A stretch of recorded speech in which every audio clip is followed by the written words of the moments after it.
The inspiration behind the symposium is twofold. First of all, on a personal level, it's a response to a paper by Ian Morris presented to a UCL audience last year, for which I was respondent. In his text, Morris wrote about the growth of civilization and the Mediterranean world in particular, asserting that urbanism had only begun in Africa around 1200 AD, and that social organization at the level of empire, quote, only reached sub-Saharan Africa after 1850, with Europeans pushing inland. That a best-selling classicist can write such nonsense and then defend himself when challenged was, like the infamous Address Sarkozy of Dakar, proof enough to me that we need to continue to hammer home the past 50 years of hard-won advances in understanding African pre-colonial history. A second, happier inspiration for this event is the work of scholars such as Wyatt McGaffey and Nicholas David, amongst others, who have demonstrated the particularistic basis of African socio-political traditions which defy being shoehorned into Western, normothetic, and generalizing approaches. At the beginning of Wyatt's book on Congo political culture, he quotes Iris Berger's address to the 1996 African Studies Association. I expand this quote a little bit here, but I think it's relevant. The rush to embrace a global framework ignores the profound need for locally grounded knowledge and understanding, without which global analysis becomes an exercise in grafting imported theory onto incompletely understood local, regional contexts. The primary countercurrent to universalist perspectives in the contemporary world is an intensified emphasis on difference. If one acknowledges the premise that all frameworks of social explanation are ultimately culturally derived, whether chiefdoms from Polynesian islanders or feudalism from medieval Europe, why not begin from the standpoint of the social systems and nomenclature of the peoples whose past is under consideration? To this end, McGaffey has valorized local Congo vocabularies and ideologies of power, natural and supernatural, rather than employing Euro-American terminologies. The process of understanding and ultimately presenting the past of any single area in Africa must ultimately be one of cultural translation rather than an imposition of values. Wedded to my own understanding of this approach are phenomena of local continuity with mutation, socio-political trajectories which form transformational chains or cycles within particular cultural orbits across the continent. With Mande, Yoruba, and Kongo, we will begin addressing three of these orbits of civilization today, not just in deep time, but right up to the present. I look forward to our presentations and discussions. Welcome to you all.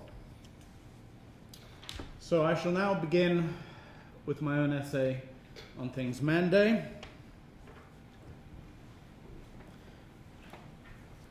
As you can see, I call this Mande Political Tradition, Identity, and Political Forms. So why Mande Political Tradition? I use the sometimes controversial term tradition in the sense of trajectory and to avoid the impression of stasis. The last thing I'd wish to imply is some kind of eternal present. I do not pretend that the elements of political order active in the 10th century in any way resemble those in practice during the last century. Instead, I would argue that evidence from pre-colonial history supplies the foundation from which we must eventually trace a tradition's mutation in reverse via things like the archaeological record and historical linguistics. I'm speaking as an archaeologist. I contend that political traditions need not be viewed as unilinear trajectories, but rather as multivariant or even cyclic processes with certain default autopilots of social order kicking in now and again. I'm currently writing a book on the Mande political tradition, and I do not intend to unfurl all of its arguments in a 30-minute talk. Rather, I merely wish to justify the notion that there is such a thing as Mande political tradition, and briefly consider the elements of shared heritage which hold that together. The term Mande has come to represent a broad swathe of linguistically related peoples centered on modern Mali, Guinea, and Senegal, with outlying groups living as far afield as Mauritania, Sierra Leone, and northwestern Nigeria. It is interesting that the term has become such a commonplace that the website of the Mande Studies Association, MANSA, does not even offer a definition for it, stating only that the Society's mission is to further the study of Mande societies and Mande regions in Africa. Clearly, this term carries with it a degree of ambiguity. In his monumental Haute Sénégal, Niger, Delafosse claims Mande as an indigenous term, referring to a family of ethnic groups ranging from the Soninke to the Malinke and their derivatives. Yet, sotto voce, he admits that it is also a fortuitous term of ethnographic convenience, with its origins most clearly aligned with the Empire of Mali and the Malinke people, much as the English remain the senior ethnic partners in things British by dint of their long historic dominance. Whether or not one accepts Delafosse's view, the most defensible definition of Mande is a linguistic one, underlain by a history of imperial connectedness and shared mythic landscapes. As Charles Montet wrote, the so-called Pays Mande has been wrongly equated with the near mythic and sacred homeland of the Malinke ethnie, today thought to have been the core of the Mali Empire. Montet's skepticism is based on the notion that over time this core must have shifted due to conflict and the movement of populations. Thus, this arbitrary definition of Mande as a geographic entity today becomes pointless. Montet did not drop the issue of Mande origins with his critical dismissal of singular geographic Pays Mande. Rather, he associated it with longer and more intangible chains of political power, deconstructing the word Mande into Mandi and Soninke, meaning chez le roi, the place of the king. Likewise, he referred to the term Madugu, found across multiple Mande languages and even employed in the Tariq Sudan in the 17th century to mean the town of the king or the palace of the king. This is not to mention the use of the term Mansa in Imperial Mali as the title of its ruler, or the recurrence of the Ma prefix in the more ancient Soninke term for kinship, Maga, as in the Tariq al-Fatash and elsewhere. Thus, Montet argues Mande is wherever one finds political power in the middle and upper Niger, both before and after the epoch of the Empire of Mali. Despite such associations with political dominance, one must eventually return to concrete associations of Mande peoples via their languages. And I don't intend for you to read this, it's a bit, but just to note the distance between Soninke, which is the small circle, and Malinke, which is the larger circle with various Mandingo vocabularies. Anyway, Mande is an important family in the Niger-Congo phylum, and various vocabularies were recorded in 18th century travelers' accounts, such as those by Moore and Park. But it wasn't until the work of the German missionary Köhler in 1854 in his Polyglotta Africana that the idea of the Mande family of languages was established. Throughout the 20th century, Mande language subdivisions were progressively refined. Mande and Manding, once synonymous terms, were divided. Mande for the larger language family, and Manding for the language spoken by the Malinke and other subgroups. Bamana and Dula are thus classed as Eastern Manding languages, and Kagoro and Mandinka as Western Manding languages. There is some degree of mutual intelligibility between the Eastern and Western Manding languages, but despite sharing some limited vocabulary, this is not the case between them and Soninke dialects. It should be stressed that there is no straightforward equation in the Mande world between ethnicity and language. This is particularly the case for Soninke. The 1909 French census of West Africa showed that out of 245,392 individuals enumerated as Soninke, only approximately 135,000 were speakers of Soninke. The implication is of a great deal of cultural interpenetration in the middle and upper Niger. It is impossible to appreciate the fundamental aspects of Mande identity without some appreciation of its occupationally defined castes, Nyamakala. These castes, together with other social classes and ethnically cross-cutting clans or lineages, Jamu, form a social order whose point of origin in deep time is a frequent matter of speculation, although I believe it probable that elements of it extend back as far as the first millennium AD and Ghana Ouagadougou. Mande caste systems feature a tripartite division of nobles, freemen, casted peoples, and slaves. Of course, these three broad social classes exist relatively widely in West Africa outside of the Mande core, being essential to the social structures of the Fulani, Sanufu, Songhai, Tamilshek, amongst others. However, Tamari concludes on the basis of linguistic and historic data that, quote, the caste institutions now characteristic of over 15 West African peoples developed from at most three centers, found amongst the Manding, the Soninke, and the Wolof. Nyamakala, situated socially in a position between freemen and slaves, are Mande's most variable and complex area of social structure. The use of the word Nyamakala to describe such specialists is concentrated in the central Mande area amongst the Malinke, Bamana, and Dula, with variants farther afield. These caste specialists, I'm probably going to mispronounce this, are the Nyaks Molo of the Soninke. Its meaning can be interpreted in multiple ways, but one plausible explanation is handlers of natural forces, Nyama. As casted specialists, whether integrated into villages and towns or living in their own discrete communities, like Numudugu or blacksmiths' towns, blacksmiths' quarters, the Nyamakala are a key factor which cuts across regions and ethnicities, binding the Mande world together. Tamari notes that, quote, most Manding, Soninke, and Dogon populations recognize three groups of endogamous specialists: bards or griots, blacksmiths, and leatherworkers. But some Bamana populations add woodworkers, calabash menders, and a second category of bards. It seems that traditionally nearly all caste children and adolescents learned the specialties associated with their caste, but sometimes they gave them up or practiced them only occasionally in adulthood.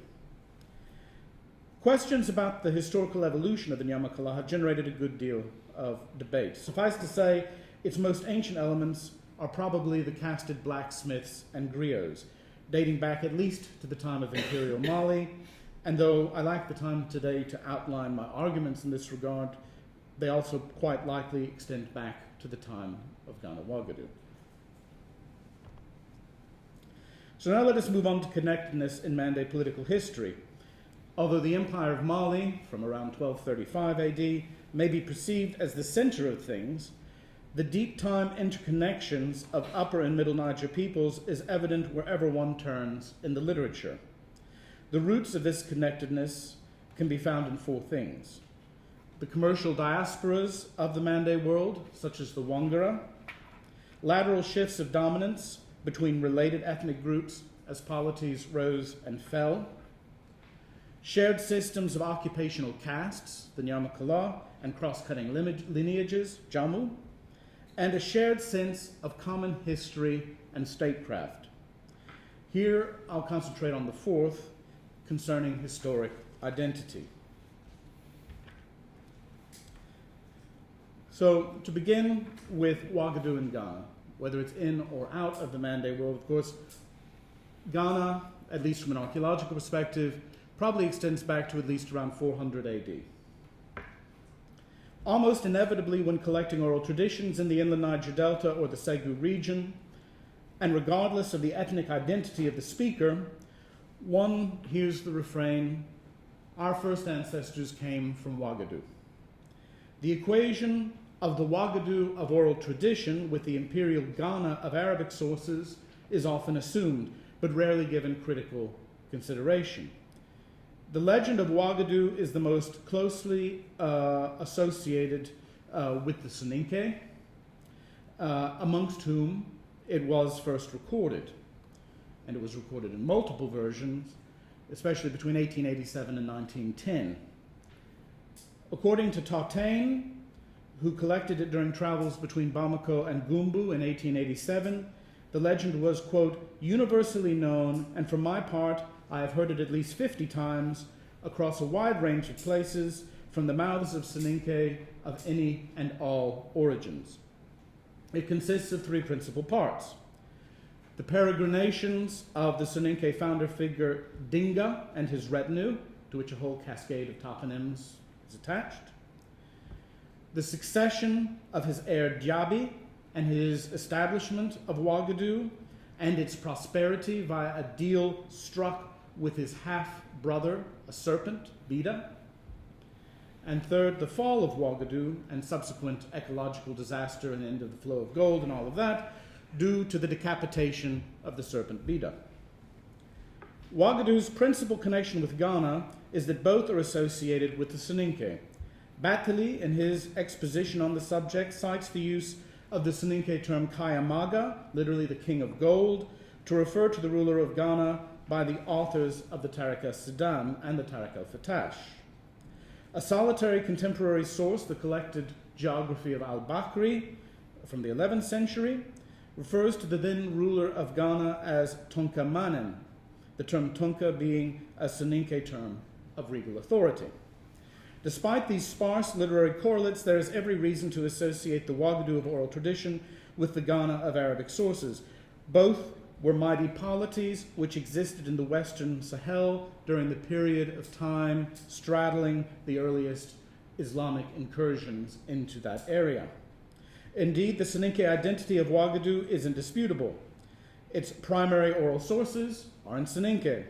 It extensively uses Soninke clan names, and its foundation myths tie it to places such as Dia and Djenne, which notionally have Soninke founder populations.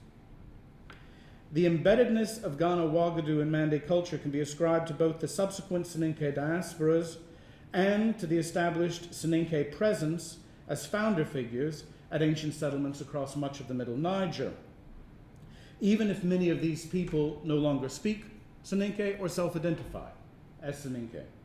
As Levtzian states, the Soninke kingdom lost its political identity as early as the 13th century.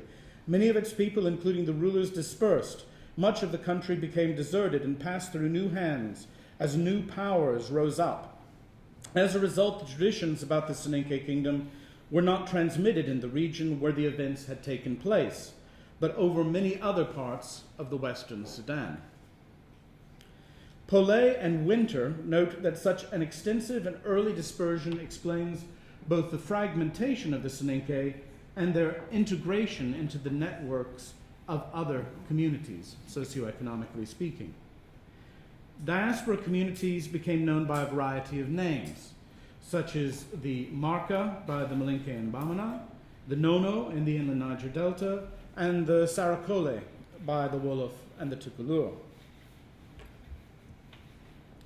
Over the past century, the center of Ghana has usually been placed by historians and archaeologists at Kumbi Saleh, an urban ruin in desertic southern Mauritania, but historic sources are by no means unanimous that this was the core of Ghana, and multiple localities have been suggested. It would indeed be incredible if such a long-lived, 700-year polity had only one capital. Nevertheless, Kumbi Saleh has conventionally assumed this role for historians who have drawn speculative borders with more attention to river lines than to zones of documented cultural interaction. Levtzian, for example, in this map bounds Ghana with the Niger River and the Falemé, while placing Dia within Ghana's territory, but its sister city, Djenne or Djenne-Djeno, somehow outside of it. Another problem is that the territorial limits traditionally favored west of the Niger and east of the Falemé are devoid of significant zones of ancient settlement, despite archaeological survey. The highest archaeologically surveyed densities at the time of ancient Ghana in terms of settlement are in the middle Niger, around the current inland delta, the Mema, the Masina, the inland delta, and the lakes region, which feature hundreds, perhaps thousands, of massive earthen tells dating to the period between 400 and 1000 AD. And this slide is just showing some of the sites recorded by Teraba Togel and I in a survey in the Mema in 1989 and 1990. And these sites, on the basis of excavation and radiocarbon dating and comparative material culture, are of the prime Ghana imperial period. There are also many large urban sites, notably that of Tolaje, which is comparable in size to Kumbisale, except that it's much more heavily stratified, 15 meters of deposits, entirely ignored in the literature. Also, it should be stressed that these middle Niger areas are proximate to waterways and productive soil. They have hinterlands. Kumbisala, on the other hand, has a relatively sparse hinterland in an arid landscape, appearing to archaeological eyes as nothing more than an Arabo-Berber trade entrepot, not a capital. Indeed, Berthier's excavations failed to locate urbanized remains, which he termed urbanized remains, that is to say earthen or stone buildings, prior to the 11th century. Or in other words, Kumbisale's deposits begin where Ghana ends. As to successors, whether as refugees or merchants, the nucleus of Soninke political power continued after the collapse of Ghana Ouagadougou. The 12th and 13th century polities of Soso and Mema, Ghana Ouagadou's best documented socio-political successors, bridge the gap between Soninke and Malinke dominance. Both are viewed as emerging from the breakup of the old empire, and both play important roles in the emergence of Imperial Mali, one as antagonist and one as ally. As concerns Soso, oral tradition has compressed earlier king lists into a singular ruler, Sumanguru Kante. The Kante faction to which he belonged is said by Monte to have been known as Bamagana, potentially a rare oral historical reference to Arabic Ghana itself. Sumanguru is referred to as a former John Sandigi, a chief of slaves, who found freedom in the waning days of Ouagadougou and whose subjects were themselves freed slaves of Ouagadougou, Husa. In other traditions, both Sumanguru Kante and Barama Tunkara, the ruler of Mema, are depicted as being descendants of ancestors in the retinue of Dinga. Thus, their descent from Ghana Ouagadougou, or at least their alleged descent from Ouagadougou, is clear. Of course, oral tradition has Sumanguru as the arch-antagonist of nascent Mali, betrothed to Mama Suko, sister of the future Emperor Sunjata. Sumanguru subsequently makes war upon the lands of the Malinke, incorporating its territories, while Sunjata bides his time in exile with Barama Tunkara in the Mema. Ultimately, Sunjata, with Mema's aid, defeats Sumanguru, and Imperial Mali is born. This ridiculously short and superficial summary is made to demonstrate just one thing, that the origins of Mali are intimately bound up with the memory of the old power structures of Ouagadougou. If Ouagadougou has become an almost universal origin myth in modern Mali, it can perhaps be attributed to centuries of ethnic mixing and the permeation of Soninke elements into Malinke and Bamana society. It is thus not surprising that Malian historian Bakary Diarra, in his recent book concerning the Diarra dynasty of Bamana Segu, begins by invoking Ouagadougou as the source of the Mande clan system and the first griots, the Soninke Jessere. Or that Diterlen and Sila claim a Ouagadougou origin for the Kama Blanc, the sacred vestibule of Kangaba, perhaps Mande's most sacred locality today. They attribute the establishment of such sanctuaries to the Traore Jamu, or lineage, who after immigrating from Ouagadougou established, supposedly, such Kama Blanc at places between San and Ségou before establishing the present shrine. One could believe this or not, but it's the appeal to Ouagadougou that interests me in this. The Grand Griot of Karina, Wa Kamisoko, even attached the royal Keita lineage of Mali to Ouagadougou, stating, everyone knows that the ancestors of the Keita, the Konate, lived in Ouagadougou before immigrating to Mande. Or, as he puts it more boldly, everything in West Africa has its origins in Ouagadougou. Whether from fact or aspiration, Ouagadougou has become the foundation myth of Mande civilization. At a political level, this may be via the transmission of a system of rule, Mansaya, defined by Roderick McIntosh as, quote, astute statecraft, the effective superimposition of centralized bureaucracy of empire over robust local governance. So we'll now pass on to Ségou. The acceptance of 18th century Bamana Ségou as an integral part of Mande, the last Mande Empire, is always somewhat nuanced in the literature. Part of this nuancing comes from questions concerning the origins of the Bamana themselves. According to Monte, the Bamana were a composite, in part issuing forth from the heart of Mande, in part composed of elements from outside of it.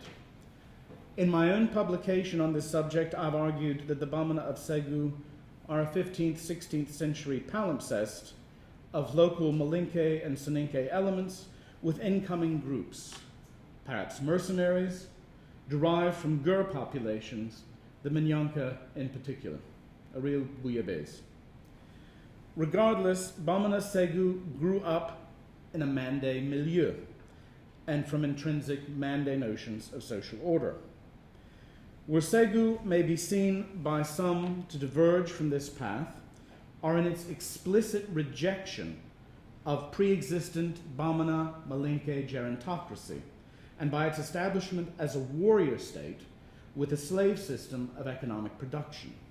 In a sense, one may view Ségou as a cultural revolution, comparable to the rejection of previous social orders and heritage by communist China. The old leadership was put to death, and a young wave of meritocratic warriors leading its captive army, the Tonjon, and fed by resettled, enslaved farmers, rewrote the old Mande rulebook. But things may not be quite so simple as that. I am inclined to the views of Jean Bazin, who, in a prescient consideration of the Formation sociopolitique ancien en Pays Bamara, presented a seductively simple synthesis of the workings of statehood in the Mande heartland. Bazin perceived an alternation in dominance between two systems, a relatively egalitarian, or dare I say heterarchical, or towards heterarchical, community-based system of organization, placing emphasis on lineages and age sets for establishing authority, and ad hoc power structures, such as defensive confederations of villages, known as kafu, and replacing coercion with negotiation. On the other, there is an hierarchical, aristocratic system of organization, sometimes termed fanga, in which villages and towns are grouped like satellites around centers of domination which extract taxes and sustenance from them, an integral part of such states being a strong military organization to extend core populations and guarantee commerce. For Bazin, such organizations may be cyclic, whether the former represent the residues of past societies and the latter mutate out of some sort of stateless soup, or they may be synchronic. Ségou itself grew out of a small gerontocratic kafu or confederacy, and signaled its new status by conquering and incorporating another Kafu known as Jua. Traditions concerning the composition of these two Kafu would place their territorial diameters only in the order of about 35 kilometers.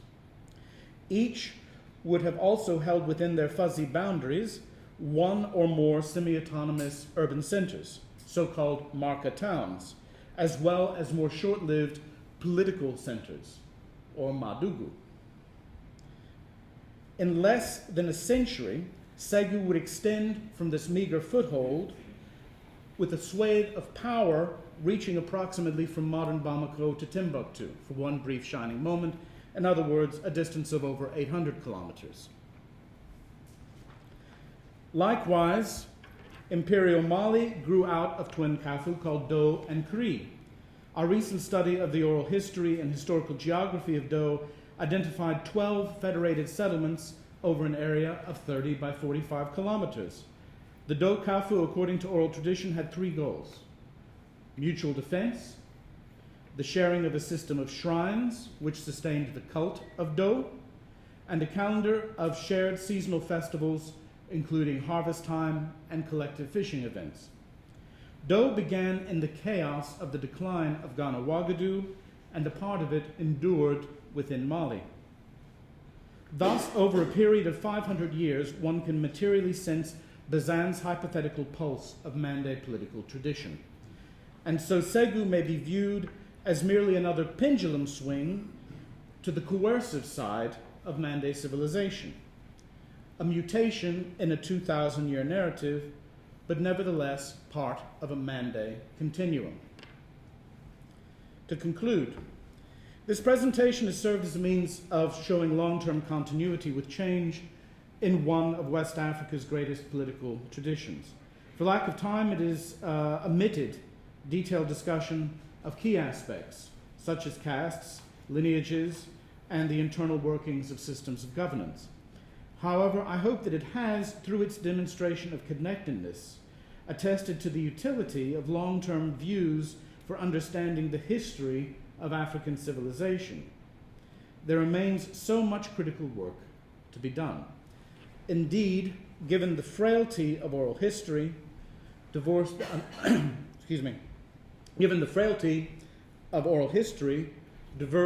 living archives as yet unrecorded, we should prioritize the salvage of such heritage, which is greatly at risk in a rapidly globalizing world.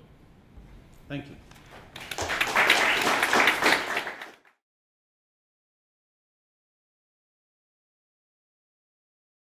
When I received the invitation to contribute to a conference on deep knowledge, I thought, yeah, deep knowledge, fantastic. But then I thought, well, what is deep knowledge? How can I avoid that I will drown myself into esoteric knowledge and talking about things that won't catch my with which I can't catch my audience, and with which I even run the risk of exoticizing Africa. So I thought, well, deep knowledge should start with an analytical link to something even deeper. If it's that's the only way of trying to avoid, analytically speaking, esoteric internal analysis. So that's why I start here with a picture which is not a scene from Africa, which is a 7th century painting, and it is a theme from Greek mythology. It tells the story about Mars, Ares, the god of war, seducing Venus, Aphrodite, the god of fertility, sexuality, reproduction, and Venus was the wife of Hephaestus, Vulcan, the blacksmith, god of blacksmithing. This is the deep knowledge of our civilization. And so there are logics, well, blacksmithing, war god, fertility goddess, facing this fact in European civilization, which must have known also by 19th century academics, intellectuals. I am really, and here we see another scene, the same picture, everything copyright free. Then I say, why, tell me why, if these 19th century explorers of Africa, when they hear about an epic, the son of a story, about a blacksmith king who is overruled by a warrior king, why no one has ever seen it as such, that this is really a kind of deep theme in a society, and but yeah, people have immediately related it to Mali Empire, 13th century, 14th century, and since it is so self-evident, I would say that, well, it was generally known, and already I think in the 19th century, that iron production started in the first millennium or the first millennium BC in West Africa, and from all kind of other ethnographic studies, and I think here of the the Tree of Iron, a film by Peter Schmidt, in which he shows that the Haya blacksmiths, we're talking about Lake Victoria region, they imagine the landscape as a fertile female body, and a recent book by Mertzler on Turkana, also East Africa. There are fertility and blacksmithing are everywhere in Sub-Sahara Africa, and even beyond, related to each other. And it is also, I think, known for decades, probably already for centuries, that producing iron from ore, that it's a cosmological process of creation. And I've taken this image from Eugenia Herbert's book on iron, gender and power. This shows a furnace, and well, you see this, the furnace is imagined as a female body giving birth to iron, and when iron is produced, all kind of taboos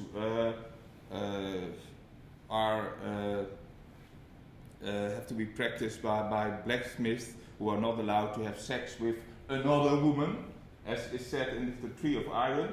Well, when you are making iron, you're not allowed to have sex with another woman. So sexuality, blacksmithing, it is well known.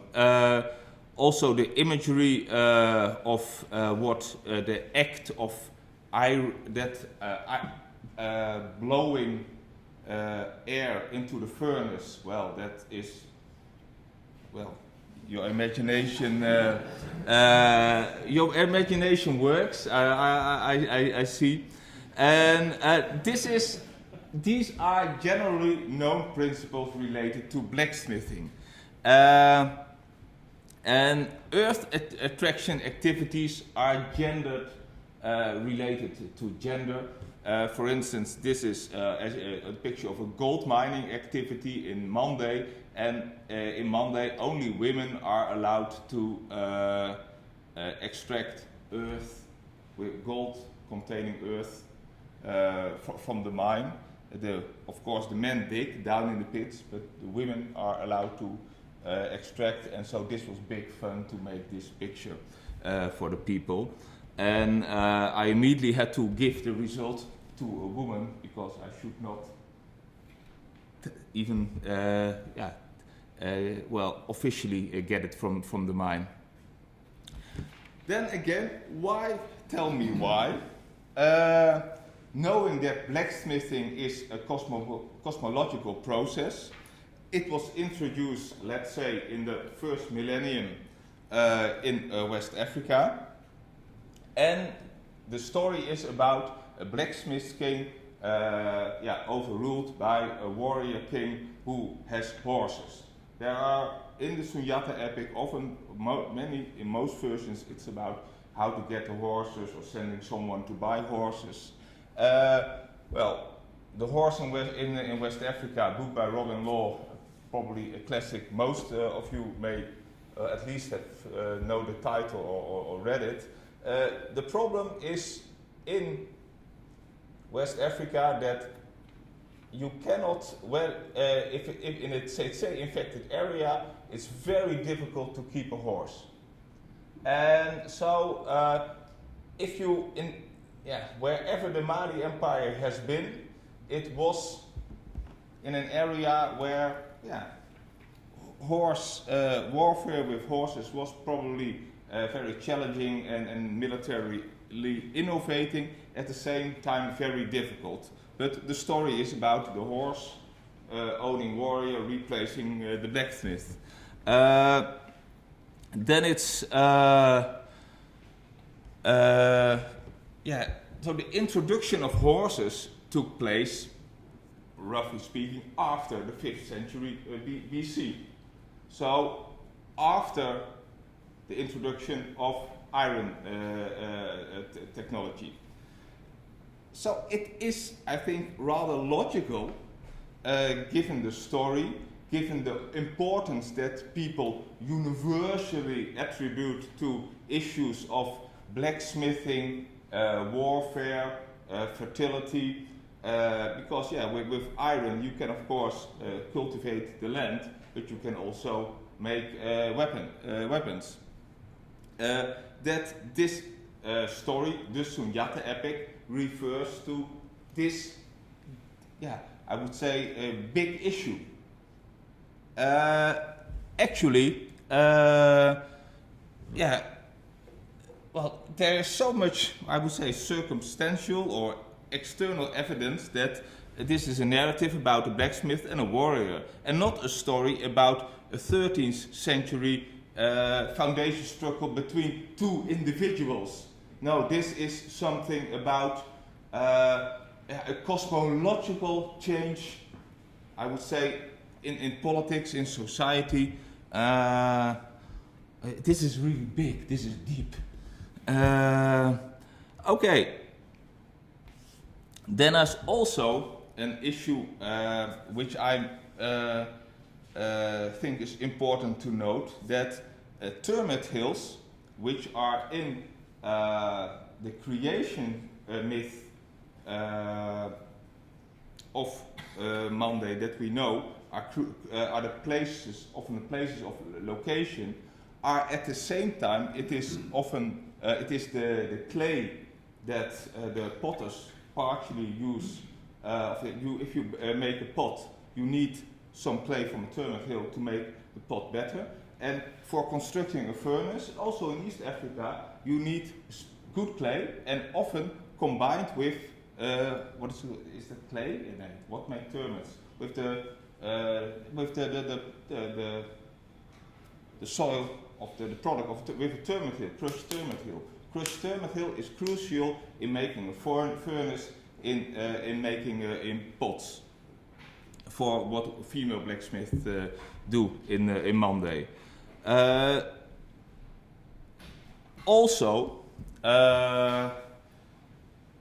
in the Sundiata epic, all these heroes, they feature and they kill each other. There's much blood, of course.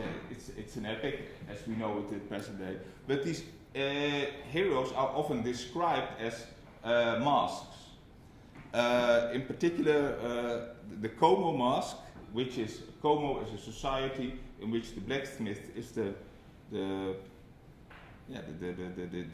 chief, the central person. It's a secret society, and so Congo masks are not easy to collect and even not easy to see. For instance, I once attended a Congo ceremony, which meant that I was locked up in a hut and I have heard things outside. Very exciting sounds, but yeah, that was my Congo ceremony. And well, I've never seen so many people concerned at the same time about my position during the ceremony. Even from other villages, they came checking, well, will you lock up the white man? Yes, we will lock up the white man. So don't worry, I never, this was my, I heard great sounds, but that's it. Although a friend of mine says that in another context, I attended something which is similar as a Como ceremony, but had another name, but I never know. The Como mask is, and that's also very interesting, and that's an argument that I follow by Sarah Brett Smith, who works a lot on issues of blacksmithing and reproduction and creation, cosmology, sexuality.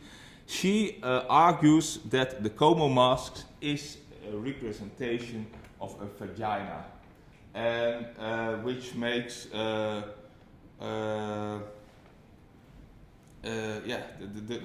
and also since Sogolun Kejugu, Sundiata's mother, in all versions of the Sundiata epic, she transforms herself into a wild animal with how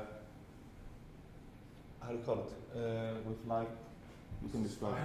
Yeah, with spines. Bristles. Yeah, with spines, and which actually is also a description of the Como masks. So she, in order to avoid that, those who have received her as a reward don't have sexual intercourse with her, and she finally ends up with the king, Sundiata's future father. So there are in the Sundiata epic references to masks, to sexuality, much to blacksmithing.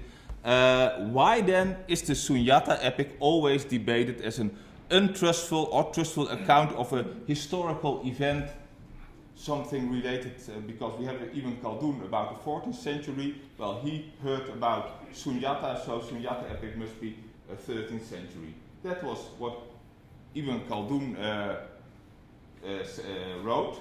Well, we can't blame him. It was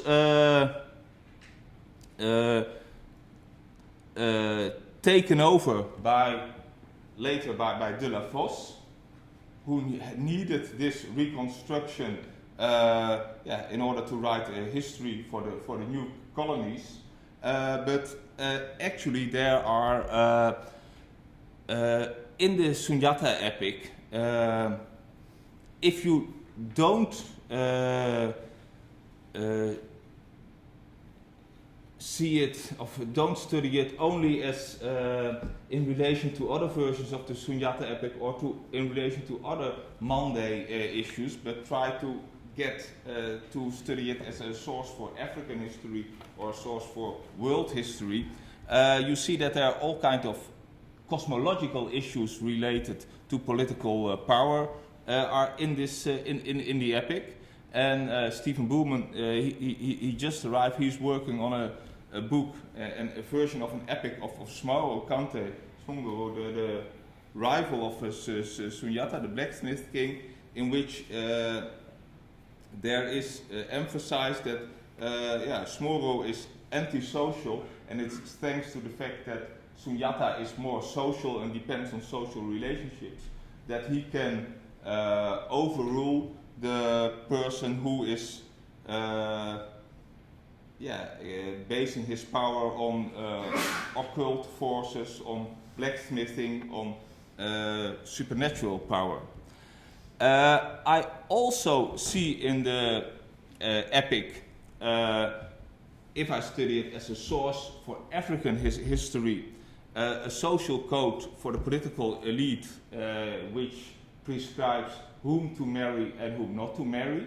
The issue is often, and it will be in a publication I have in Journal of African History, which comes out this February. The title is When Marrying a Muslim. It is in the, not only in the Sunjata epic, but in many oral traditions. Marrying a Muslim is a catastrophe for a warrior king, because you're only successful if you have a child from a marriage without any obligations towards in-laws, no indebtedness.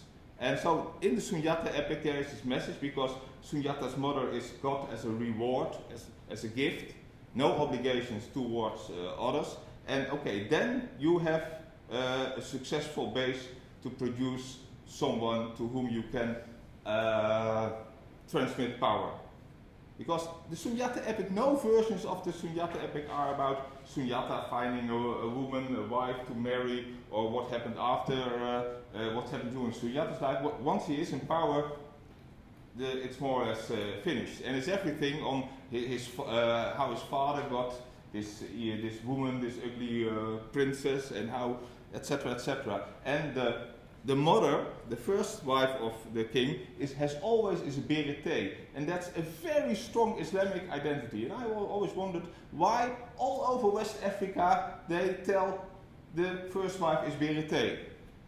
Why do they never change this name? And the logic in it that it has to represent a strong Islamic identity, because the epic, the story of the marriage and the ascendance of Sunjata to power, is actually a social code for the political elite, which refers to a situation 1600, 1800, not the medieval empire. And there are often these lists of men's names in it, which are, as that is research that I did in the 1990s, in which there's a preference for the position of younger brother. And I had been drowned so much in my Mande material that I had never realized that this is, these kind of conventional genealogies are found all over Africa, and Joseph Miller already noted them for in the 1970s in Angola. So again, I would say a local ideology of power on can be found in a third one in the Sunjata epic, but which also relates to issues of military organization in the period after 1600. To conclude, I hope that I'm, it was of course De La Fosse who was thinking in terms of states and organizations, and we should, I think, avoid this and more try to link up our material to external knowledge that we have from outside Mande.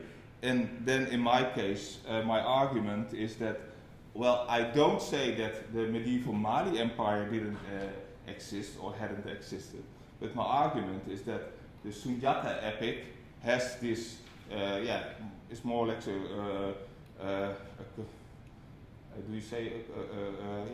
has represent three local or what is it? Regional ideologies on power. One on this cosmological thing, blacksmithing to military rule. One on how to find the good marriage partner, and one on who has the right for military leadership in case of communal attack or communal defense in a situation which is sometimes observed by, and now I criticize you, by a person like Monteil.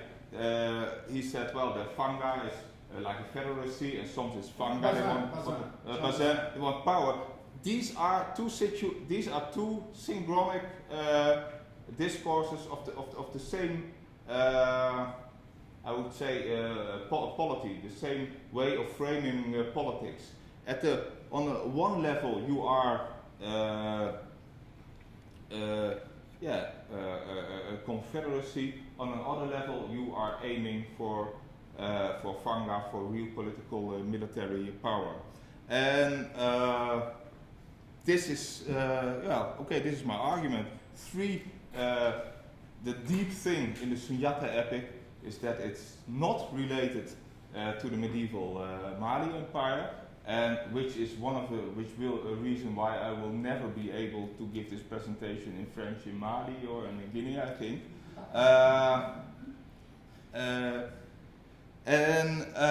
Because it has been, although it is a construction made by these French administrators, it is nowadays also has become part of the national history, national identity.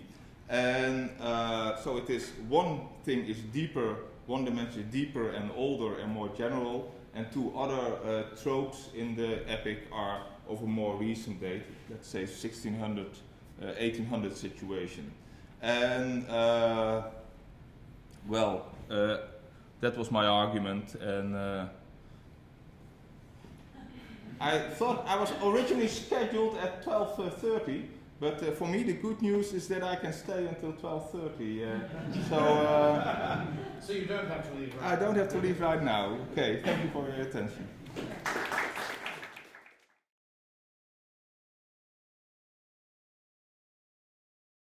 From the beginning, African studies have been burdened by the excesses of, on the one hand, lumpers and on the other hand, splitters. The lumpers are those who make rash generalizations about Africa and Africans, and the splitters are those who insist on the uniqueness of any village on which they happen to have notes. Meanwhile, also from the beginning, some scholars have attempted to distinguish culture areas in Africa.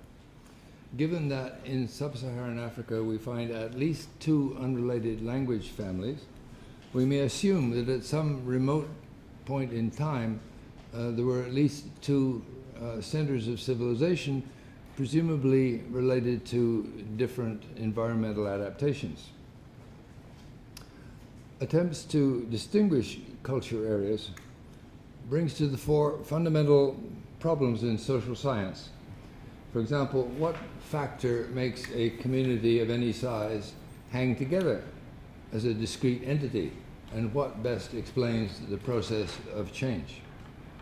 Now, any contribution I might make to the topic of this gathering is a byproduct of other interests, chiefly my efforts to understand a society or societies scientifically rather than, as we mostly do now, that is, by applying ethnocentric templates that inevitably distort the data. The most injurious of our templates is that which divides social life into religion, politics, and economics, and assigns the study of each to different disciplines, each with its own vocabulary and its own preoccupations. Now, I don't want to suggest that I have found the answer to all this, but almost anything would be an improvement on what we do now. So let's begin with some basics. Most people everywhere assume that life should be ordinary, should be routine without notable success or failure. And they attribute departures from the norm, including unusual success or misfortune, to extra-normal forces or practices that are necessarily occult, because if they were patent, they would be included, they would be anticipated and provided for in daily life. The intrusion of the occult produces a crisis, personal or communal, which has to be resolved by experts in the occult. In Africa, such experts initiate remedial procedures that characteristically reshape normal life temporarily by forbidding certain activities and requiring others. In so doing, they draw upon elements of ancient knowledge that transcend the particularities of the everyday and may lead to change.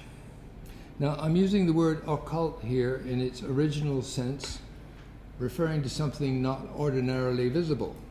This sense is preserved today in medical usage, although the common meaning in today's usage is pertaining to supernatural phenomena.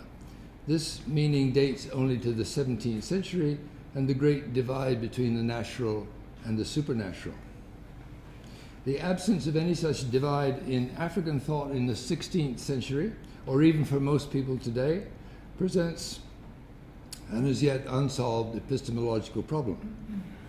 The tools, practices, cultigens, and animal species necessary to sustain life in the ordinary way can be the objects of positive knowledge, marked by, for example, relatively unambiguous labels which we can all agree are appropriate. To Africans brought up in the tradition, occult forces are also objects of positive knowledge, although for outsiders they cannot be. Now, the traditional scholarly response has been to assimilate the African occult to the modern European supernatural and to draw upon the vocabulary of religion to substitute for African terms and concepts. I think we would make better progress if we recognize that occult forces need not be spiritual and that the technical procedures mobilized to deal with them are not religious but erroneous. An error, no matter how systematic or deeply rooted in daily life and culture, is not religion. Now, persons recognized in Kikongo-speaking West Central Africa as knowledgeable about the occult constituted a set of definite but contingent roles or commissions that I called religious before my dissatisfaction with anthropological usage reached its present level. The witch, so-called, is one who is supposed to make use of occult knowledge to harm others for his or her personal benefit. The doctor used similar knowledge to solve individual problems for a fee, which benefited him personally. All experts operate on the strength of a capacity called kindoki. The keeper of the communal earth shrine performed rituals that benefited the community as a whole and in pre-colonial times invested the chief. The position of these two respected figures, chief or headman, and priest, could become regular offices rather than commissions when continuity was required.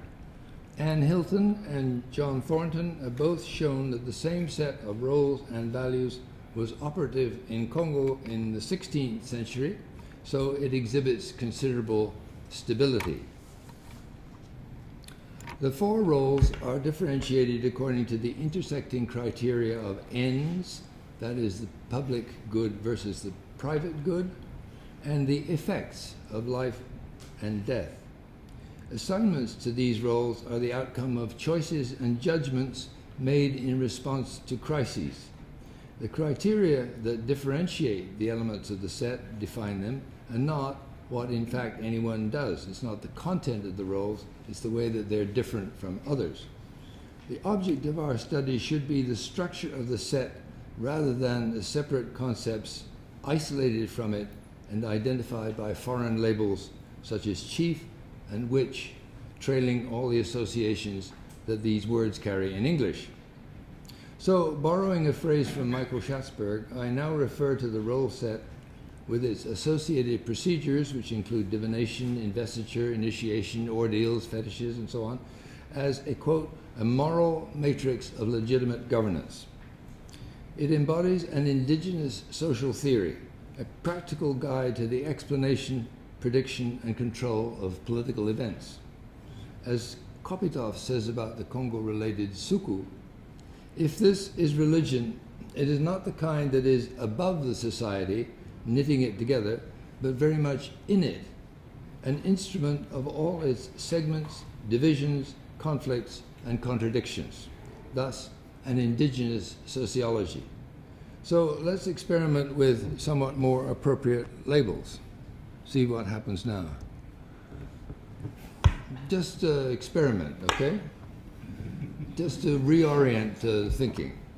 So, having identified this matrix in Congo, I predicted that a different society, whatever that meant, would be in a different society, a different matrix would be operational.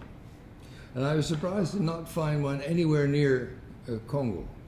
Instead, by 1972, I had concluded that the same set prevails throughout the area that Vansina at that time called the savannah.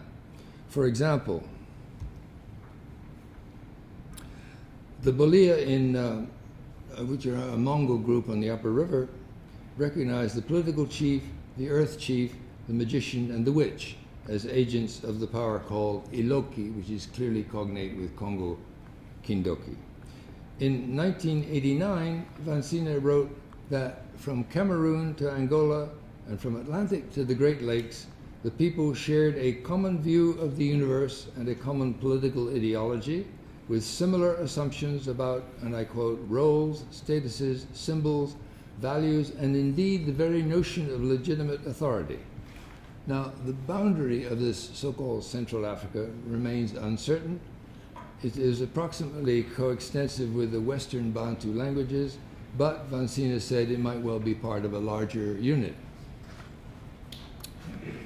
In 1990, in his book Paths in the Rainforest, Vansina described Central Africa as the homeland of a particular tradition, a set of fundamental continuities that shape the futures of those who hold them. Spelling out the relations between continuity and change, he wrote that continuity concerns basic choices which once made are never again put in question, that govern the acceptance or rejection of subsequent innovations. A tradition is thus extensive in both space and time. For Central Africa, Vansina estimated a time depth of 4,000 years. Traits such as the political role set that I've been talking about are found throughout the area and are therefore presumably ancient, though not necessarily the most ancient elements of this tradition. So let's see how this works out in practice.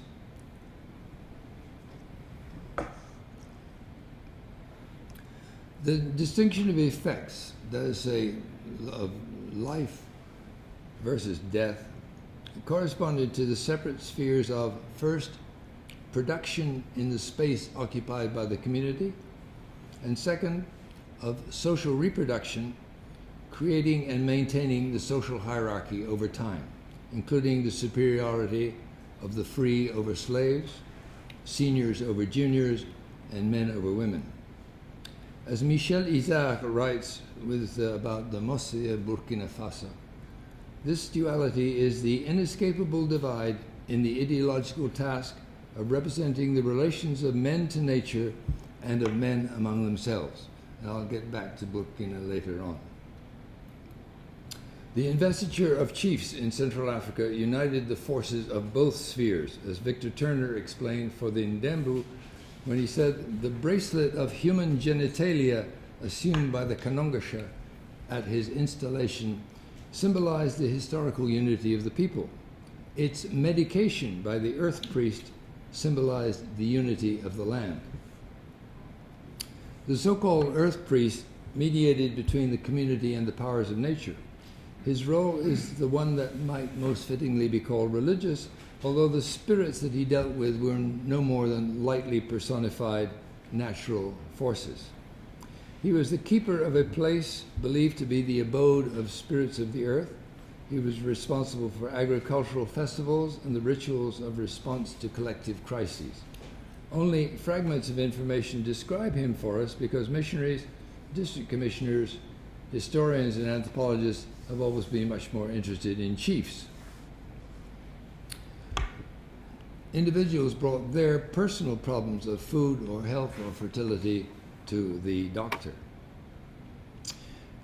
So that's the sphere of production. The sphere of social reproduction was intensely competitive, marked by practices and signs of violence such as the Kanongasha's bracelet.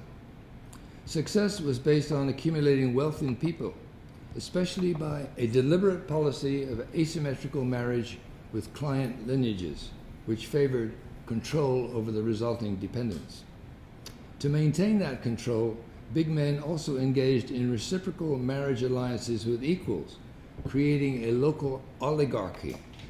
With the support of the oligarchy, a successful man might celebrate and augment his position by acquiring a title, undergoing at the hands of the earth priest a ritual that supposedly equipped him with extraordinary powers.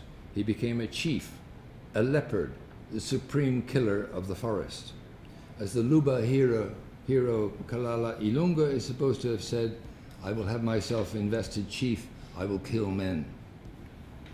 The cost of the procedure included large expenditures for fees, entertainments, and a number of slaves and other prestige goods that had to be handed over to other members of the oligarchy. As chiefs were at least partly controlled by those who managed their initiation, some were no more than figureheads for the oligarchy itself. Some were initiated only when a crisis of public order and well-being required renewed contact with the forces of the earth. Such a chief held a powerless commission rather than an office, and his chiefship itself is best understood as an affliction cult, not an executive position. And where the local economy permitted the accumulation of wealth, the commission could become an office with more or less regular succession and some degree of real political power, though the essence of the role was still what we would call magical. In some parts of Central Africa, for reasons that are never clear, chiefly hierarchies developed to be hailed by scholars as kingdoms. Now, this rapid sketch indicates how little correspondence there is between Central African chiefs and the expectations of political theory. Least of all, the hoary distinction between states and tribes without rulers. Centralization is a secondary and contingent feature of the political system. In Kasai, for example, both the Kuba and the Lele had the concept of chiefship, but only the Kuba realized it. It was elaborately realized in Congo by the 15th century. The Congo Oligarchs are described in Portuguese reports as electors. The king was inducted into his title by an earth priest said to have been called Manivunda. In the late 17th century, we can see a nested series of oligarchies. Thornton calls them pyramids upon pyramids. A nested series of oligarchies from the village level to local principalities and on up to by the 17th century had become the faded remnants of the original kingdom, which lingered on until 1891. The last remnants of oligarchy were observable in Congo villages in the 1960s.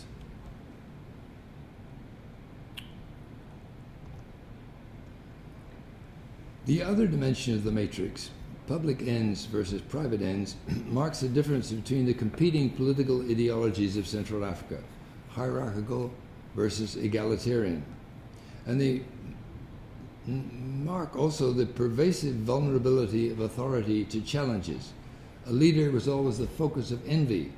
A battery of charms helped him to repel the attacks of witches, but competing leaders used accusations of witchcraft against each other. So the Kindoki of success could readily become the Kindoki of witchcraft. From time to time, chiefs engaged in witch hunts and campaigns against fetishes as rival sources of power, but from the other side, successive popular movements of magically powered renewal traveled readily from one district to another. Now, I once rashly asserted that the Central African political culture was general among Bantu speakers. Now, in fact, it may be, although one would have to take notice of the great regional cults of Eastern Africa, the Arab slave trade, and the history of warfare in the southeast. Even if we conservatively limit our speculations to Central Africa, it is quite remarkable that so large an area should have a single deep political culture as well as its general linguistic and cultural unity. Now, what can this moral matrix perspective reveal about other traditions or civilizations beyond whatever the boundary is of Central Africa? In various publications, I've mentioned some evidence that supports Vansina's intuitive endorsement of Herskovits' proposal to include the Congo basin and the forest zones of coastal West Africa in a single culture area that Herskovits called Congo. The cosmology of divided worlds, of which one is the zone of the known and the everyday, and the other that of the occult, accessible only to experts, appears from Sierra Leone to Zambia at least, possibly beyond. The Yoruba, for example, differentiate the various holders of Ashe, which is occult power, by the same criteria of ends, public versus private, and effects, life versus death, as do the Congo, and the great Congo spirits such as Bunzi seem to be faded versions of Yoruba Orisha. And in what I hope is a forthcoming publication, I have expanded somewhat on this comparison. Now, more fragments of information could be assembled, but the trouble is that much of the ethnography of Africa is of poor quality, often in the early days consisting of little more than a checklist of anthropological preconceptions catalogued in notes and queries, and now the results mummified in George Peter Murdoch's databases. So where the ethnography is good, it is necessarily partial, so one may not find answers to his questions. Anyway, after I spent years living among and thinking about the Bakongo, personal circumstances took me to northern Ghana every year from 1996 to 2012. And at first I thought this was an entirely different Africa. But eventually I decided that among the Dagbamba of the Kingdom of Dagbon, the same set of roles exists there too, although they are not highlighted by incessant public argument as they are in Congo. The chiefly traditions of Dagbon tell a familiar story, that of a conqueror from elsewhere who killed off the earth priests of the indigenous people or relegated them to a ceremonial role. British officials, the anthropologist R.S. Rattray, and the historian John Fage all accepted this story because kingdoms were useful for colonial rulers, and it was comfortable in the age of imperialism to assume that government was introduced by superior peoples who, to quote Rattray, understood the idea of chieftainship in our modern sense. However, the Dagbamba themselves well know that the earth priests were not killed off. They're still there, but nobody bothered to talk to them.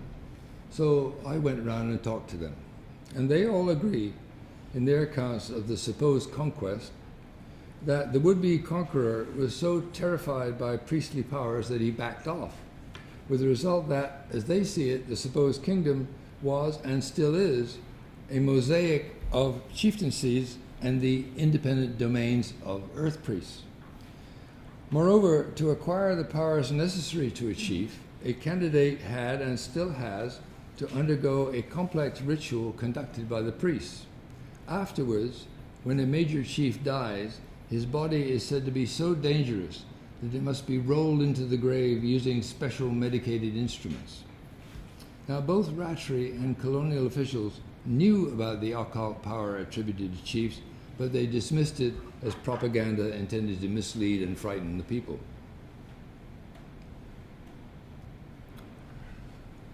The priest-chief couple is found all over northern Ghana and neighboring Burkina Faso, in the Mossi Dagomba kingdoms, but also in the so-called tribes without rulers, including David Tate's Konkomba and Meyer Forte's Talensi.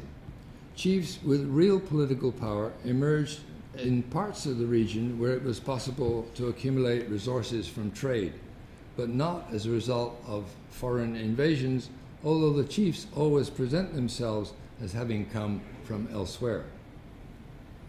So perhaps the Central African political tradition extends to the area of the Oti-Volta languages, but there are differences. After about 1700 AD, thanks to the horse-slave cycle, chiefs could maintain themselves by force and slave trading. Though they contracted politically useful marriages, there is no indication of the deliberate marriage strategies characteristic of Central Africa, where success depended on wealth in people rather than wealth in horses. Well, what about other traditions? In the northeast corner of the rainforest, an area that Van Sina called the Eastern Uplands, speakers of languages belonging to two different language families, or perhaps three, depending on which linguist you believe, merged the savanna herding economy with the forest economy of Bantu speakers to create a new tradition by about AD 1000.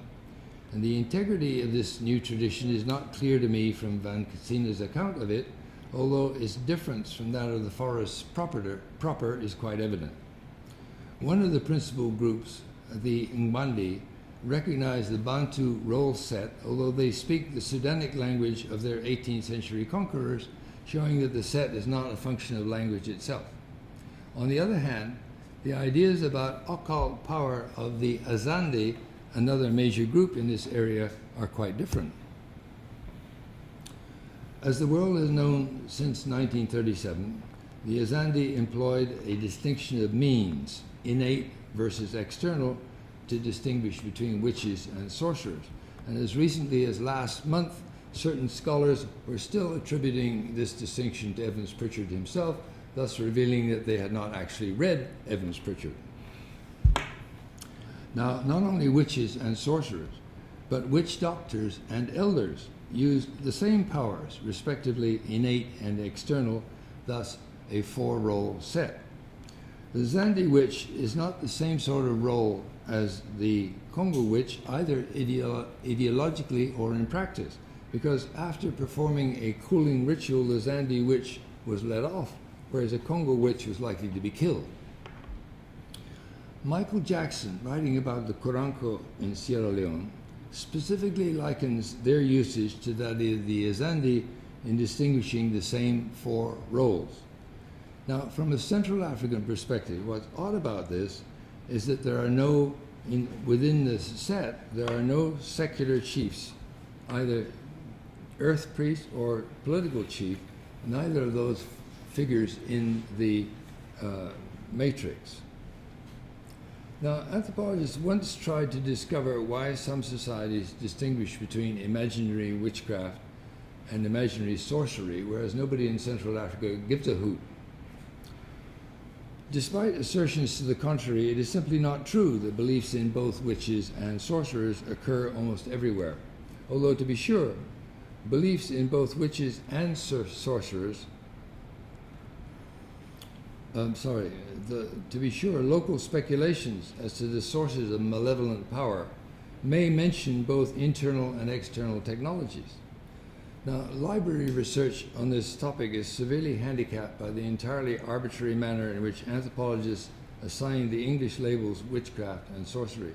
And even when they are more careful, it may not be clear that the beliefs identified by the English terms are always the same and sociologically effective in the same way. Middleton and Winter, in their book Witchcraft and Sorcery in East Africa, seeking the sociological correlates of what they called witchcraft and sorcery, taken each separately one by one, were concerned with the likely occasions of accusation rather than with the availability of these roles as part of a moral structure. After several attempts, I concluded that their argument gets us nowhere, mostly because in the tradition of Radcliffe Brown, they took it for granted that matrilineal and patrilineal descent were providential regulatory structures permanently characteristic of the societies that reported them, instead of recognizing them as outcomes of political agency. Now, the Azande and Koranko show no cultural or linguistic community that I'm aware of, commonality, but both are frontier polities with a long history of warfare.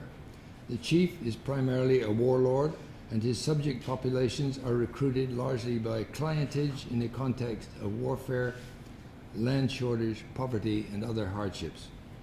Political strength is not built by marriage strategies or by the sort of infighting that in Central Africa might make slaves out of free lineages.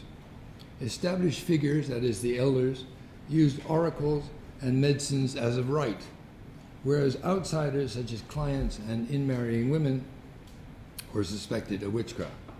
This role set is thus not a political theory, but a theory of local and domestic relations. So this analysis would suggest that these societies have a relatively shallow time depth of perhaps 1,000 years or less, and that they represent a frontier political system rather than a civilization. Which brings me to what shall pass for a conclusion. Adam Cooper is one of the few anthropologists to have taken a serious interest in the question of culture areas.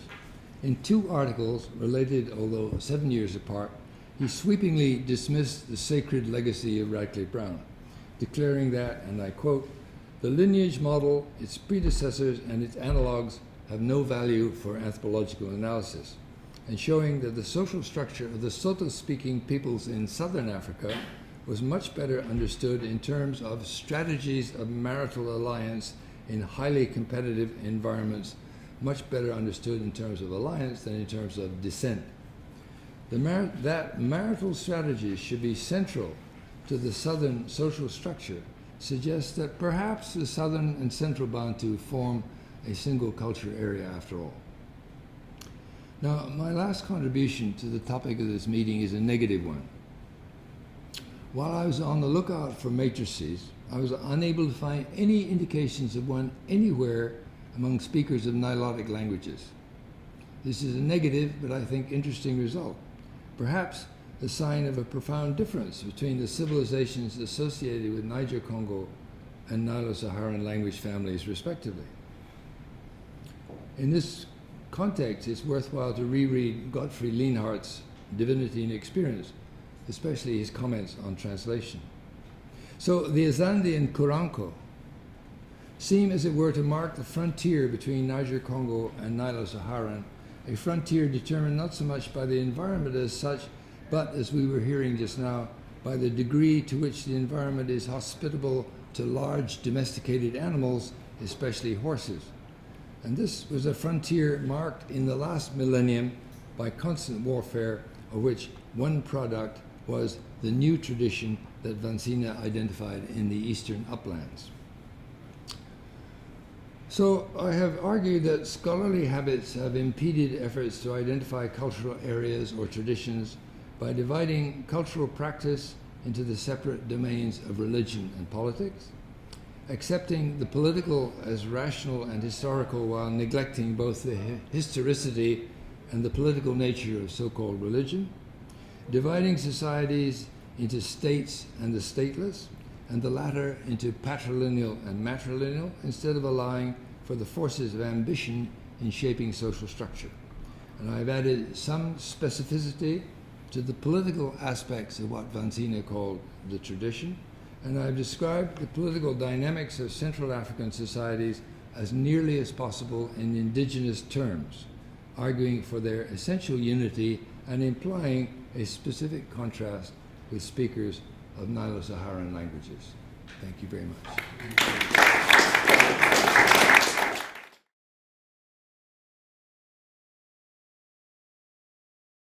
I'll presenting today a talk on ongoing archaeological and linguistic research within the Lower Congo region on the origins and early history of the Congo Kingdom.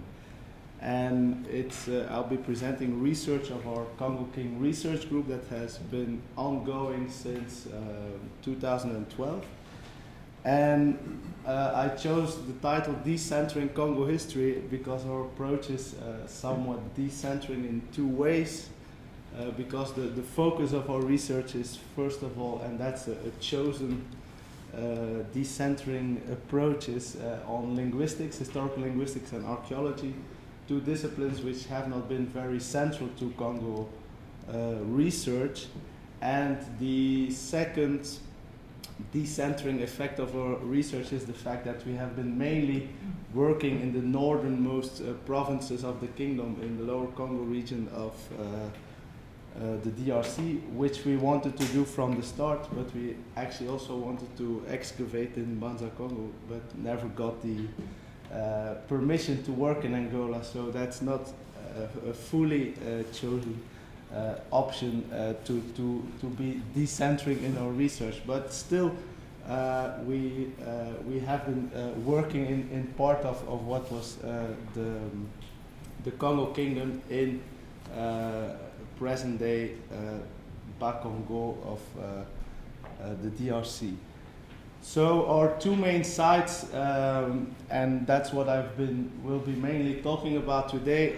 The two main sites we have been working on, not really me myself because I'm a linguist, but people of my team are Kindoki. It's Ndoki Wyatt was talking about. It's Kindoki linked to the former capital of the Nsundi province, and Gongombata, a bit further south on the border with Angola, which was situated in the province of the easternmost province of Bata. And I'll be summarizing our research and some updates on that research, which have been published in two papers that appeared this year. So the first case is on Mbanza Nsundi, or Kindoki, the hilltop of Kindoki, the former, or what we suppose to be the former capital of the Nsundi province. And this is about the elusive archaeology of Congo urbanism. Generally speaking, what are considered to be towns within the Congo Kingdom are Mbanza Congo, so the hilltop capital in northern Angola, and Mbanza Soyo as well, the capital, or the capital of the Soyo province along the coast south of the Congo mouth. Only very preliminary archaeological research has been done there, but that was before the start of our research. Still more than research done on what Thornton calls the rural capitals of the Congo Kingdom, so the seats of power in the different provinces of the Congo Kingdom. So almost no archaeological research had been done on them. Although the fact they were quite important within the Congo Kingdom, because they functioned as nodes of political control. They also functioned as collection hubs for taxes within the period of the kingdom where political centralization was stronger. So I would say during the 16th and 17th century. And they got their distinctiveness from what is called mavata, or villages, from the fact that they were seats of government, places of justice, and often centers of wealth. However, in terms of structure, or in terms of architecture, they were very little distinctive from what we would call villages, except for the fact that they often were much more extensive. So, for instance, Kaltaniseta describes, this is very small on my screen, a settlement situated, Mbanza Nzonzo, a settlement situated east of the Inkisi River at some 8 walking days from Mbanza Nsundi, and he describes the Mbanza as there were no less than 15 hills, incredible to say, especially for black people. Yet I saw it and realized that this number was exact. The huts were not entirely packed one upon the other, but a certain distance from each other. In the middle of the inhabited hill, there were others that were abandoned, making the Mbanza more extensive. So we do not have similar descriptions for the capital of the Nsundi province, but we can imagine that the capital of the Nsundi province, Mbanza Nsundi, must have looked similarly. And so one can imagine that localizing such a Mbanza in the current day landscape, and especially identifying its symbolic center is quite challenging, and that's also what we experienced during our research. So this is a map from 6050 by Johansson Jansson, and it's showing here Mbanza Sundi as Sunda. So it's all west of the river called here Berbela, but even if you cannot really trust the geographics of these older maps, but this is Berbela. It's known as today as the Inkisi River, and that's how that hill looks like today.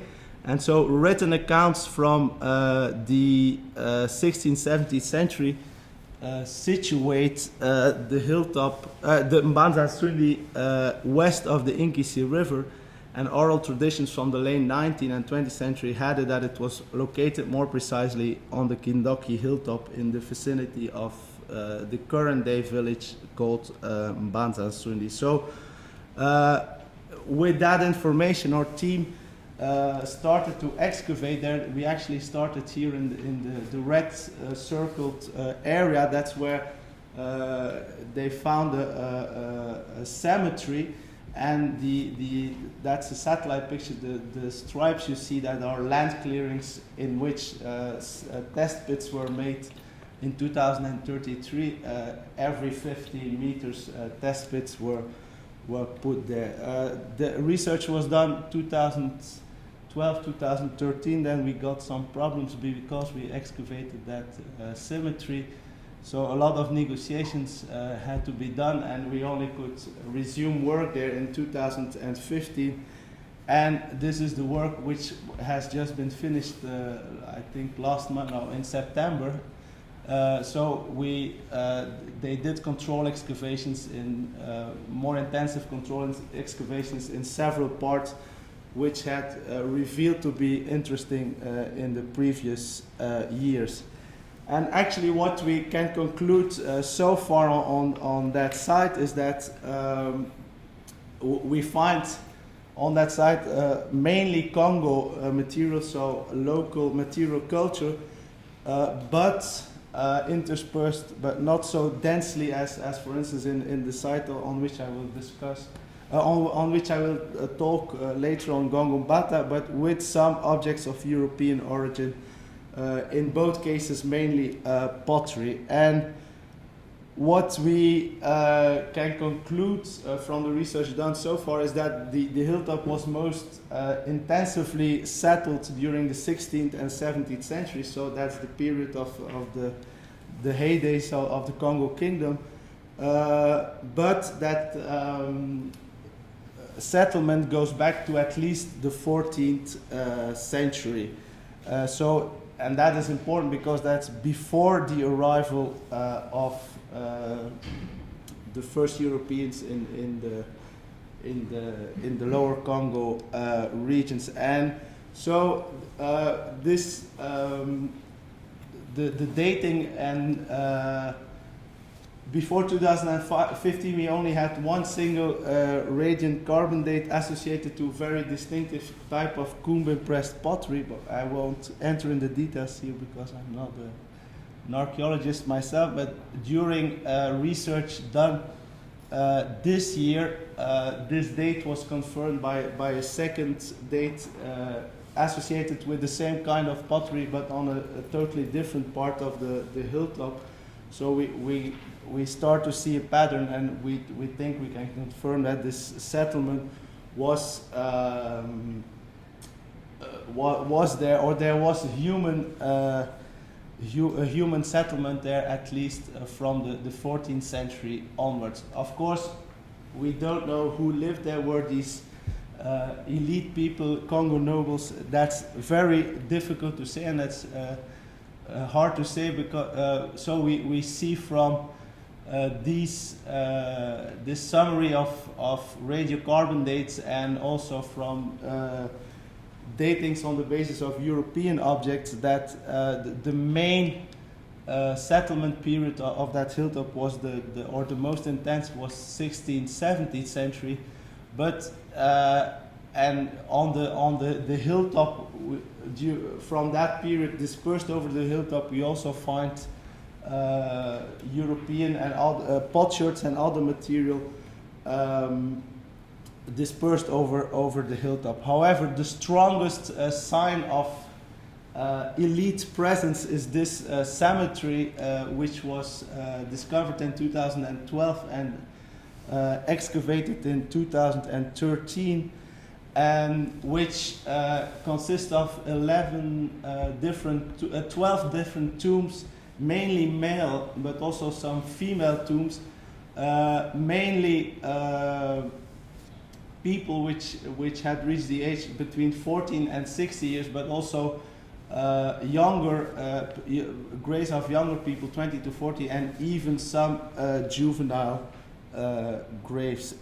This is an overview of the material culture associated with these graves. Like in some of the tombs, many glass beads were found, of which we know they were symbols of power. There were also tombs with sabers, also known as status symbols within the realm of Congo, the Congo Kingdom of Congo culture, and several tombs with Christian-related objects. So these are some of the glass beads. A gold chain was found around the remains of one person. So glass beads and also seashells in high quantities were found in these graves. This is a picture of the saber in association with copper crosses and several religious medals. And as you can see on the other picture, even today, chiefs are, I don't know which kind of chief, but chiefs are still, elders are still holding that kind of swords of honor in their houses. So until today, this tradition is maintained. And these are the different kind of sabers, probably partly of like the where you hold the saber. How is it called in English? This is probably of European origin, but the lamet is probably were locally produced. So there's a nice element of or sign of hybridization.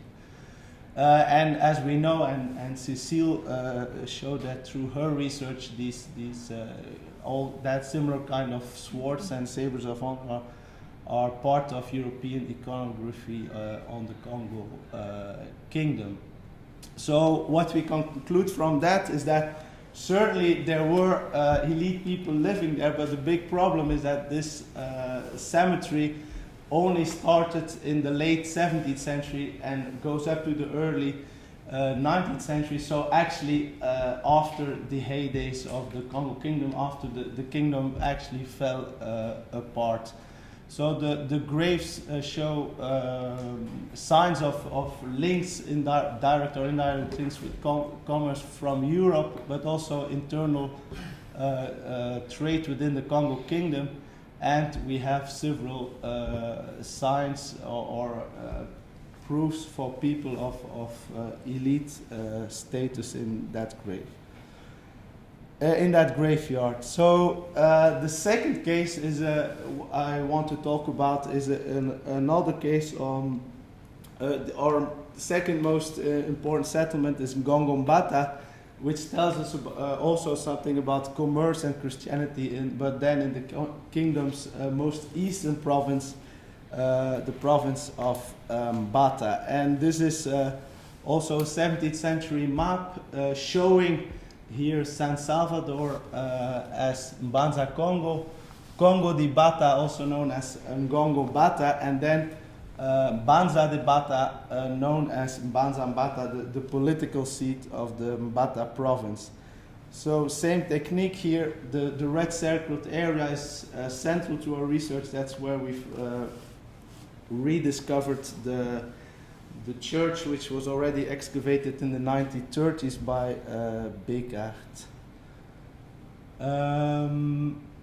So here again, main settlement is during the 16th and 17th centuries, and our archaeological and historical evidence concur to suggest that during the 17th century, Ngongo Bata or Congo de Bata became a very important Congo settlement with actually a European presence. It was already occupied during the 16th century, but underwent a major development during the 17th century. And our excavations led to a better understanding of this monumental stone building on which earlier research, archaeological research, had focused in the 1930s. And these are the current day remains of that church, a little bit less impressive than Kulumbimbi in Mbanza, Congo, but at least the ground plan of the church is still there. It might be, we might try to get UNESCO World Heritage recognition for that. So this is the strategic cross of the cross section of the church, and what we can see, and what Bigard in the 1930s already discovered, that there were several tombs within the church, and tombs of elite people with which contained a similar kind of material culture as we found in Kindoki, swords, religious medals, glass beads, all kinds of signs of power and of elite status. Unfortunately, a lot of the material culture that was excavated these days went lost in the Congo, so we cannot not longer compare it. Much more than in Kindoki or Mbanza Nsundi, the presence of European, mainly Portuguese material culture, but even Chinese potsherds, like in Ngongo Mbata. So, for instance, Cavazzi noted that in the 1960s, the possession of European goods was the thing that marked the difference between being merely leisured and being really wealthy to the Congo upper classes. So we found an enormous pit, refuse pit, which was probably dug to build a plateau on which the church was built, and next to it a small house, which could have been a priest's cell, or what we actually don't know. We also found a broken bell, suggesting the presence of a religious building. So in 2015 we continued research there. We found the stone base of probably a standing wooden cross, which is also a religious tradition in the area. And so from these several findings we can reconstruct a kind of ground plan, reconstruct a kind of religious plaza consisting of the church, a nearby house, a bell which was situated somewhere next to that house, and then the stone pedestal for a wooden cross. And if you compare this with this watercolor of the Capuchin mission in Banza Soyo from the late 18th century, you see some interesting correspondences between the ground plans of these two sites. So, and it's as if some kind of, it probably never was a Capuchin mission, but there was some common architecture behind these plans. So so here archaeological data is quite in agreement with historical texts, suggesting that Ngongo Bata became an important settlement during the 17th century, and the rise of this settlement is linked to its position on the 500-kilometer trade route linking the Atlantic coast to the Congo River to the northeast. And so it's clear that it was embedded in a strong regional Congo trade network at that time, and that there was also a considerable European presence there.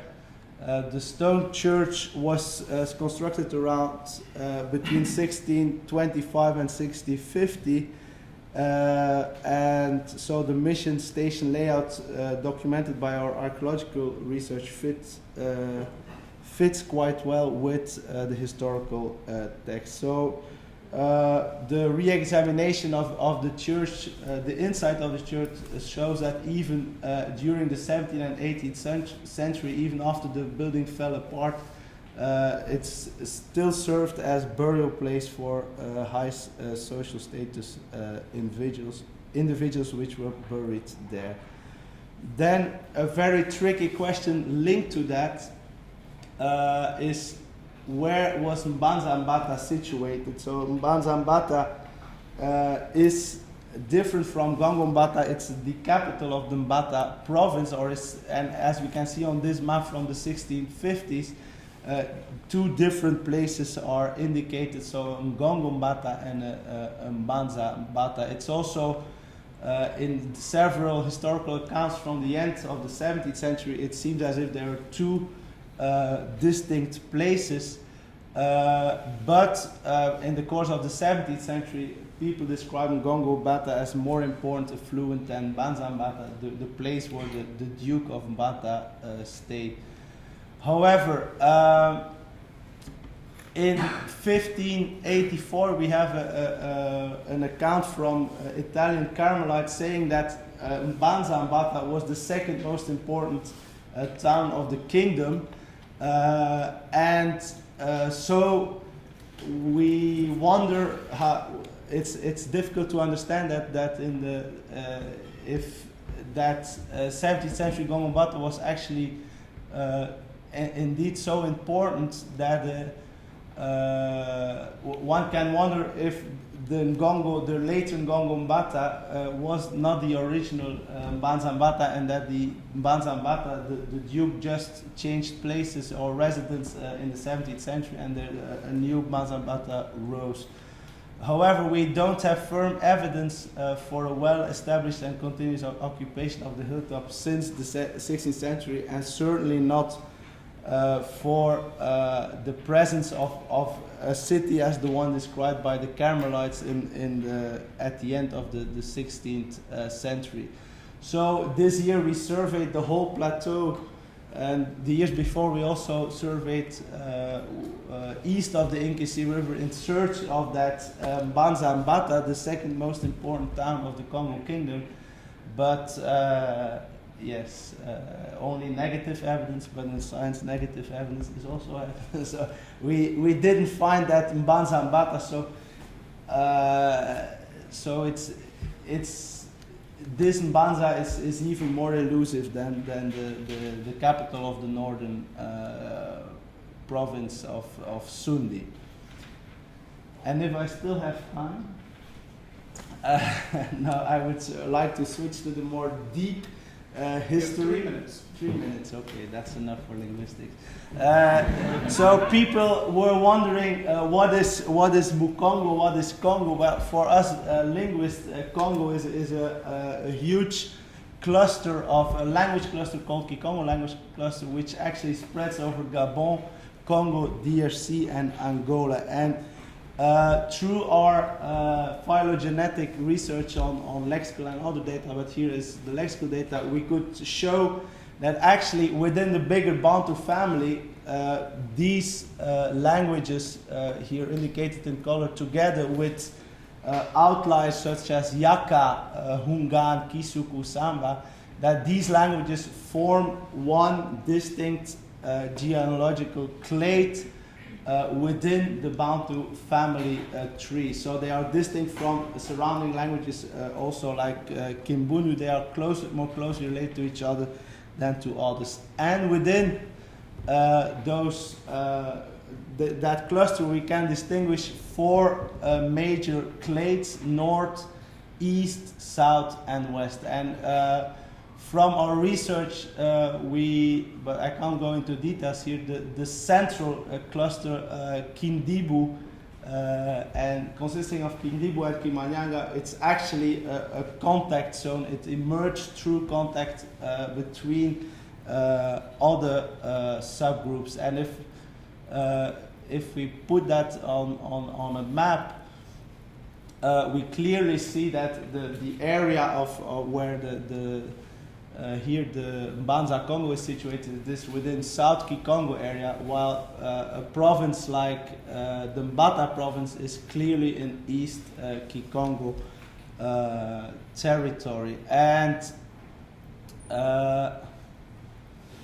what we try to, but I'll go. So that's based on synchronic data. As you know, we also have historical data for the language data, which is quite unique for the Kikongo language cluster. And so it starts in 1624. We digitized these data. We have the dictionary from 1652, which was also entirely digitized. So here you have the example, the Kisi word, which was clearly present in South Kikongo in 1652, but it was recycled or for Catholic uses. So it refers to the clergy, to what is sacred, this Nkisi word. So from the West Kikongo area, so the area of Kabinda, Luango, we also have dictionaries from the 18th century, which were also digitized for linguistic research. And what we have tried to do is to date our linguistic tree on the basis of, on the one hand, the linguistic, empirical, historical linguistic data we have, and with calibration and also calibration on the top of the tree on the basis of archaeological data. I won't go into details here, but if we have done several attempts, and of course this is very tentative, but if you look at the spread of these subgroups, and this is the most, I would say, conservative attempt, the youngest attempt, we see that the spread of these subgroups predates the rise of the assumed rise of the Congo Kingdom with at least 1,000 years. So in contrast to what people often assume, that the Kikongo languages did not spread, or what we consider to be the Kikongo language cluster did not spread as a result of the rise of the Congo Kingdom. That's the spread and fragmentation of these languages is much older than the Congo Kingdom. What we do see, however, is that yeah, that's on the side, but it's very nice. We can go back on this in the question time if you want. So that there was a central, and that is in the northern provinces of the kingdom, a central contact zone emerged through contact, and what we think to be centralizing effects of the southern part of the Kikongo language cluster, so the Congo heartland, where the most prestigious variety of Kikongo was spoken, it impacted so much other languages that there were some kind of mixed languages, like languages like Kimanyanga or Kindibu would be the best examples of such of this relatively recent language contact that took place in that region. And in a recent article, we tried to show with empirical evidence, but I think if I should need to explain that in detail, that like a process like prefix reduction, you know, in certain, like in Brazilian Portuguese, a young boy, it's muleke. It's a mu and leke. In present day Congo languages, this mu has become leke. But this, we could show that's a process which started in the southern part, in the area of Mbanza Congo. It started around 1652, and it affected other noun classes as well. But in other parts of the Congo Kingdom, we see that this process is much less developed, and that it's a kind of, in a way of copying the way the elite spoke. That we tried of I think we have shown that this innovation spread through contact and through the influence of the South Kikongo variety of Mbanza Congo on other varieties. It spread through the Kikongo language cluster as a way of contact induced language spread. So to conclude my 3 minutes, the material culture discovered at several archaeological sites in the kingdom's northern provinces testifies to their interconnectedness and their connection to networks facilitating the exchange of indigenous and European trade goods and status symbols. And the same kind of networks that arose in the realm of the Congo Kingdom had an impact on uniformizing language evolution. Is that all? No, there was another slide. No, I skipped one slide. So what is amazing from an archaeological point of view that no of the historical Congo sites we examined show a settlement continuity between the early Iron Age and the emergence period of the Congo Kingdom. So there is always a rupture. We never found sites which are continuously occupied since the early Bantu expansions in around 500 BC until the present. And much of the historical Congo sites, such as Ngongo and Banta, even do not bear evidence of settlements predating the arrival of the first Europeans in the Congo. Others, such as Mbanza Sundi, do predate or slightly predate European contact. And so the capitals of these historical provinces of the kingdom happen to be very elusive from an archaeological point of view. That's all I have to say. Thanks.